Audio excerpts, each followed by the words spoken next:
There's this classic story about two brothers.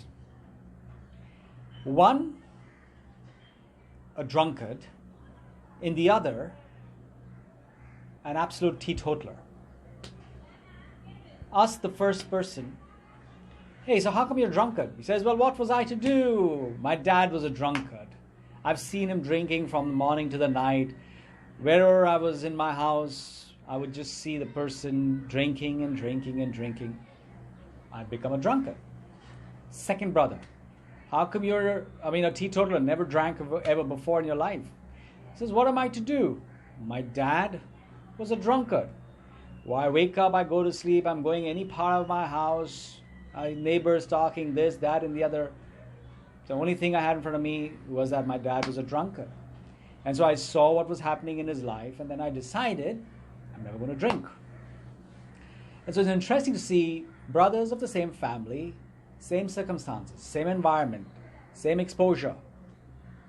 One decides not to drink ever because of the consequences he saw the father facing or the family facing. The other just gives himself the excuse to go ahead and drink because my dad's a drunkard and that's what I'm naturally supposed to be. And you probably run the same in my shoes. Now, what we're trying to understand here today, we're talking about a second aspect of this holistic living, a balance, which is a sound mind. And what we're trying to show is we all have choices in our lives. And whatever I'm actually doing and deciding to take action of, the words that I speak, it all starts with the way I think in the head first. And nobody ever can come there and decide or control your thoughts. It's completely, 100% in my control. I'm in charge of my thoughts. And therefore I'm in charge of my feelings. And I'm in charge of the environment I create around me.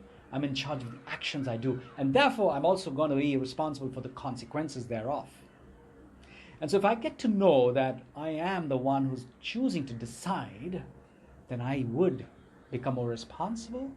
And I say, okay, so now let me choose wisely. Let me choose more appropriately. Let me choose happy thoughts over sad thoughts. Let me choose peace over peacelessness. Let me choose love over hate. Let me choose humility over ego. Those choices are there. But the first thing is to realize that regardless of the environment outside, I still make choices in my head. And which means that I choose to create the environment, the weather. Wherever I go, I carry that weather with me. Now, having said that, we have right now in the lockdown period, I've heard a lot of people saying, I'm taking care of this. The dishes, my responsibility.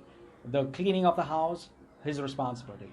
The cooking, her responsibility. So we've distributed responsibilities. My question is, who is responsible to maintain the energy of the house? We're maintaining all the physical aspects. Like the body, we maintain all the physical aspects. I'm taking care of my body, I'm taking care of my diet, my sleep, etc. Am I responsible for the energy inside? And so should I not also take care of the energy in my house? Because that's important. Because physically, if I'm weak, I'm prone to a lot of external, let's say, viruses and bacteria, and I can really get influenced very easily. Similarly, mentally also, if I'm very weak, then in fact, physically also I become very weak. I'm weak with my relationships as well. And so the mind is such an important element. And so the challenge is now to go back now and be that person who's responsible for the energy in the mind. Because that will take care of everything else to a large extent. In fact, 99% is actually there in the mind. Which is why there's this beautiful saying, Man jeete, jagat jeet. Man hare, jagat har. Which means if you conquered the mind, you've conquered the world. If you've been defeated by the mind, you've been defeated by the world. And so let's be masters of the mind. Adios.